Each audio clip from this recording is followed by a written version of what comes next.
Hello students, welcome back to another video. तो हमने new batch 2026-27 के लिए बीए थर्ड सेमेस्टर के हर एक सब्जेक्ट की क्लासेस स्टार्ट कर दी है। तो आज की वीडियो में हम BA third semester political science, जिसमें आपको पॉलिटिकल प्रोसेस इन इंडिया पढ़ना है, उसका चैप्टर नंबर 4 पढ़ने वाले हैं, जिसमें आपको पढ़ना है अर्धसंघवाद की अवधारणा यानी the concept of quasi federalism. तो चैप्टर नंबर 1, 2 एंड 3 पर ऑलरेडी वीडियोस चैनल के ऊपर अपलोड हो चुकी है, प्लेलिस्ट बनी हुई है, तो आप चेक जरूर कीजिएगा। आज हम जानेंगे अर्धसंघवाद की अवधारणा क्या है। तो अर्धसंघवाद की अवधारणा चलिए जानना शुरू करते हैं, क्योंकि ये टॉपिक आपके एग्जाम के पॉइंट ऑफ व्यू से बहुत ही ज्यादा इम्पोर्टेंट है। तो जब बात आती है अर्धसंघवाद की अवधारणा की, तो हमारे भारत का जो संविधान है अर्धसंघवाद है। तो देखो, हमारे भारत के संविधान सभा जो थी, जो हमारे भारत के संविधान का निर्माण कर रही थी, तो संविधान को बनाते समय उनके सामने एक बड़ी समस्या थी कि भारत के संविधान को एकात्मक रखा जाए या संघात्मक रखा जाए, यानी भारत के संविधान का स्वरूप एकात्मक स्वरूप होगा या संघात्मक स्वरूप होगा। तो संविधान सभा सोच विचार करते हुए इस निष्कर्ष पर पहुंची कि भारत के संविधान का स्वरूप न पूरी तरीके से एकात्मक होगा न संघात्मक होगा, जबकि एकात्मक और संघात्मक का मिश्रण होगा, जिसे कहा जाता है अर्धसंघवाद। तो यही टॉपिक आज हम पूरा डिटेल में कवर करेंगे। तो अर्धसंघवाद को हम जानने से पहले ये जान लेते हैं कि एकात्मक क्या है और संघात्मक क्या है। जब ये दोनों हम जान लेंगे तो अर्धसंघवाद समझना आसान हो जाएगा, क्योंकि हमारे भारत का संविधान इन दोनों का ही मिश्रण है। तो चलिए सबसे पहले जानते हैं एकात्मक सरकार या संघात्मक शासन प्रणाली, या संघात्मक सरकार कहिए या एकात्मक शासन प्रणाली कहिए, आप कुछ भी कह सकते हैं।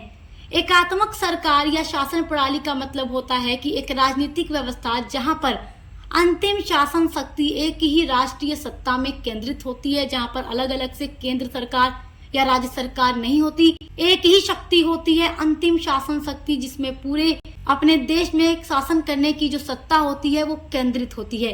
तो बहुत सारे देशों में एकात्मक शासन प्रणाली होती है। आप जानते हैं कि संघात्मक शासन प्रणाली क्या है। तो देखिए, संघात्मक शासन प्रणाली ऐसी सरकार प्रणाली होती है जिसमें सत्ता जो होती है केंद्र सरकार और राज्य सरकारों के बीच विभाजित हो जाती है। तो जो हमारे भारत की शासन प्रणाली है वो एकात्मक और संघात्मक दोनों का मिश्रण है, जिसे अर्धसंघवाद कहा जाता है। तो आप जानते हैं अर्धसंघवाद क्या है। देखिए, अर्धसंघवाद एक ऐसी व्यवस्था होती है जिसमें संघीय सरकार एवं एकात्मक सरकार दोनों के गुण होते हैं, दोनों की क्वालिटीज होती हैं। आप संघीय यानी संघात्मक और एकात्मक अभी समझ चुके हैं। तो दोनों का मिक्सचर होता है अर्धसंघवाद, क्योंकि इसमें एकात्मक सरकार और संघीय सरकार दोनों के गुण देखने को मिलते हैं। और हमारे भारत की जो शासन प्रणाली है वो अर्धसंघवाद है, अर्थात कह सकते हैं कि यहाँ पर शक्ति का विभाजन तो हो जाता है विभिन्न स्तरों पर, लेकिन केंद्र के पास अधिक शक्ति होती है। देखिए, हमारे भारत में क्या है कि केंद्र सरकार, राज्य सरकार होती है और शक्तियों का विभाजन विभिन्न स्तरों पर कर दिया जाता है, लेकिन जो अधिक शक्ति होती है हमारे भारत में वो केंद्र यानी केंद्र सरकार के पास होती है। और हमारे भारत की केंद्र सरकार कौन होती है, ये आप जानते ही हैं, हमारे देश के प्रधानमंत्री। और हमारे देश के प्रधानमंत्री जी हैं नरेंद्र मोदी जी। तो आई होप अर्धसंघवाद के बारे में आप समझ गए होंगे। हमारे भारत के संविधान में भारत को राज्यों का संघ कहा गया है, यानी यूनियन ऑफ स्टेट्स कहा गया है हमारे भारत को, हमारे भारतीय संविधान के अंदर। देखिए, हमारे भारत के संविधान में हमारे भारत को राज्यों का संघ कहा गया है, यानी यूनियन ऑफ स्टेट्स कहा गया है। और हमें अपने भारत के संविधान में जहाँ कुछ संघवाद के मान्य लक्षण देखने को मिलते हैं, वहीं एकात्मक राज्य के लक्षणों का प्रभुत्व भी जहां तहां देखने को मिल जाता है। क्योंकि देखिए, जो हमारे भारत की शासन प्रणाली है वो अर्धसंघवाद शासन प्रणाली है, और हमारे भारत के संविधान में हमें एकात्मक शासन प्रणाली भी देखने को मिलती है और संघवाद शासन प्रणाली भी देखने को मिलती है। और इन्हीं दोनों का मिश्रण हमारे भारत की शासन प्रणाली है, जिसे अर्धसंघवाद कहा जाता है। क्योंकि संघवाद और एकात्मक दोनों शासन प्रणाली के गुण हमें भारतीय शासन प्रणाली में देखने को मिलते हैं। अर्धसंघवाद के बारे में डीडी बसु एक परिभाषा लिखते हुए कहते हैं, अपने विचार देते हुए कहते हैं कि भारत का संविधान न तो पूर्ण रूप से एकात्मक है और न ही पूर्ण रूप से संघात्मक है, बल्कि दोनों का मिश्रण है, जो मैं अभी आपको समझा चुकी हूँ। और ये डेफिनेशन बहुत ही इजी है, तो आप इसको याद कर सकते हैं, अपने एग्जाम में लिख सकते हैं। तो अर्धसंघवाद क्या है ये तो आप बहुत अच्छे से समझ गए हैं। आइए अब जानते हैं भारतीय राज्य की अर्धसंघीय विशेषताएं, यानी अर्धसंघवाद की क्या क्या विशेषताएं हैं, क्या क्या कैरेक्टरिस्टिक्स हैं। तो इसकी बहुत सारी विशेषताएं हैं, जिसमें पहली विशेषता है एकल संविधान, यानी हमारे भारत का केवल एक ही संविधान है। यह पूर्ण संघ व स्टार्स दोनों पर आधारित होता है। एक सच्चे संघ में संघ व राज्यों के लिए भिन्न भिन्न संविधान होते हैं, लेकिन हमारे भारत में क्या है, केवल एक ही संविधान है और उसी संविधान के अनुसार शासन किया जाता है। दूसरी विशेषता है कि जो राष्ट्रपति होते हैं भारत के, वो राज्यपाल की नियुक्ति करते हैं। देखो, जिस तरीके से हमारे भारत में राष्ट्रपति होते हैं, पूरे देश के राष्ट्रपति, उसी तरीके से हर राज्य में राष्ट्रपति की तरह राज्यपाल होते हैं जो राज्य के होते हैं। तो राज्यपाल की नियुक्ति कौन करता है? राष्ट्रपति करते हैं। और केंद्र के प्रतिनिधि के रूप में जो राज्यपाल होते हैं वो काम करते हैं।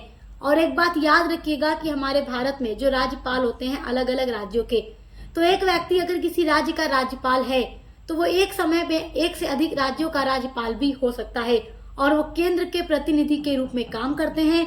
उसके द्वारा केंद्र राज्यों पर भी वो नियंत्रण करते हैं। तो ये दूसरी विशेषता है। तो यहाँ पर कहने का मतलब ये है कि जो केंद्र सरकार होती है वो राज्यपाल के द्वारा राज्यों पर नियंत्रण करता है। ठीक है, ये बात याद रखिएगा। तीसरी विशेषता है एकीकृत न्यायपालिका। देखिए, हमारे भारत में एकीकृत न्याय प्रणाली भी स्थापित की गई है। उच्च न्यायालय जो किसी राज्य के शीर्ष न्यायालय होते हैं, देखिए हर राज्य में उच्च न्यायालय होता है, यानी हाई कोर्ट होता है। लेकिन अगर कोई एक राज्य है, उसका एक हाई कोर्ट है, तो वही हाई कोर्ट दूसरे राज्य का भी हाई कोर्ट हो सकता है, यानी कॉमन हाई कोर्ट भी हमारे भारत में हो सकता है। और इन सब चीजों के बारे में आप हमारे साथ BA first semester political science में पढ़ चुके हैं कि देखो, हर राज्य के अंदर तो हाई कोर्ट अपना होता है जो वहां का शीर्ष न्यायालय होता है। लेकिन कोई न्यायालय ऐसा हो सकता है कि जो एक साथ दो राज्यों के लिए भी हाई कोर्ट हो सकता है, तो वो कॉमन न्यायालय हो जाता है। पदानुक्रम में भारत के सर्वोच्च न्यायालय के अंतर्गत रखे गए हैं, यानी कि भारत के अंदर जितने भी हाई कोर्ट हैं यानी उच्च न्यायालय हैं, वो सब सर्वोच्च न्यायालय यानी सुप्रीम कोर्ट के अंडर में होते हैं। क्योंकि हमारे भारत में जो सबसे ऊंचा, सबसे सर्वोच्च न्यायालय है वो सुप्रीम कोर्ट है जो दिल्ली में स्थित है, और उसी के अंडर में हमारे भारत के हर राज्य के उच्च न्यायालय होते हैं।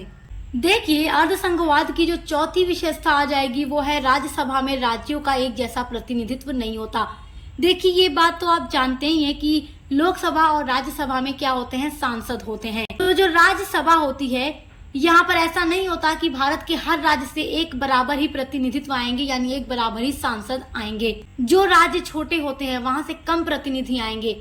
जैसे कि एग्जाम्पल ले सकते हैं गोवा का। गोवा एक छोटा सा राज्य है, वहाँ की पॉपुलेशन कम है, जनसंख्या कम है, तो वहाँ से एक दो ही प्रतिनिधित्व आएंगे राज्यसभा में, यानी एक दो ही सांसद आएंगे। और जो राज्य बड़ा है जिसकी पॉपुलेशन बहुत अधिक है, तो वहाँ से अधिक सांसद, अधिक प्रतिनिधित्व राज्यसभा में आएंगे। तो जनसंख्या के आधार पर प्रतिनिधित्व आते हैं। जहाँ की जनसंख्या कम है वहाँ से कम आएंगे प्रतिनिधि राज्यसभा में, और जिस राज्य की जनसंख्या अधिक है वहां से अधिक प्रतिनिधि यानी सांसद राज्यसभा में आएंगे। तो ये बात याद रखिएगा। पांचवी जो विशेषता है वो है आपातकालीन प्रावधान। देखिए, आपातकालीन प्रावधान भी हमारे भारतीय संविधान में किया गया है। भारत के संविधान के भाग 18 में अनुच्छेद 352 से लेकर 360 तक आपातकालीन प्रावधान किए गए हैं। आपातकालीन प्रावधानों में क्या होता है कि केंद्र सरकार सबसे अधिक शक्तिमान हो जाती है। केंद्र सरकार का मतलब जो हमारे भारत के प्रधानमंत्री होंगे, और प्रधानमंत्री कौन है हमारे भारत के?